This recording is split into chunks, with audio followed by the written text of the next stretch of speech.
இது மாதிரி சூரியன் வலுவா இருக்கிறாரு, 6-10 இடங்கள்ல சுபகிரகங்கள் இருக்கு, 6-10 அதிபதிகள் வலுவாக இருக்கிறார்கள் அப்படின்னு அரசு வேலை கிடைச்சிருமா அப்படின்னா, அப்ப நடக்கக்கூடிய திசா புத்தி தான் எந்த ஒரு சம்பவமும் எப்ப நடக்கும், எப்போது நடக்கும் அப்படிங்கிறதை உறுதி செய்யக்கூடிய விஷயங்கள். ஒரு அமைப்பு இருந்தாலும் அது 25 வயசுல நடக்குமா, 35 வயசுல நடக்குமா, 45 வயசுல நடக்குமா அப்படிங்கிறதை உறுதி செய்யக்கூடியது திசா புத்திகள் தான்.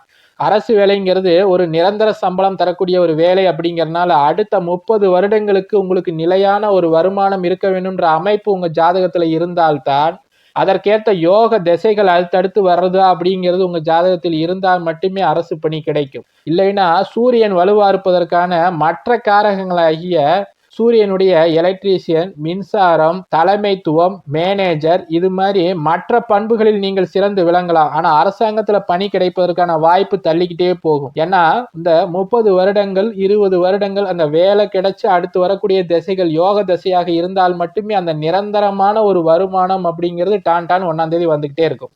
அதற்கு திசா புத்திகள் ஒத்துழைக்குதா அப்படிங்கிறத நிச்சயம் பார்க்கணும்.